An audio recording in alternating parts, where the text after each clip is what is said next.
Can you hear the sound of the river? Maybe the sound of the birds in the trees.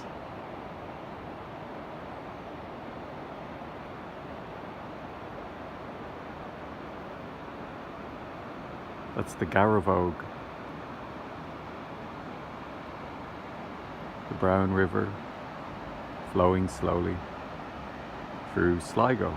I'm back in Sligo. It's about 9 o'clock in the morning, Sunday morning, very quiet in the village, in the town. And I'm on a mission to go and get a coffee. I really need a coffee. I really need a good coffee. I'll let you know how it goes.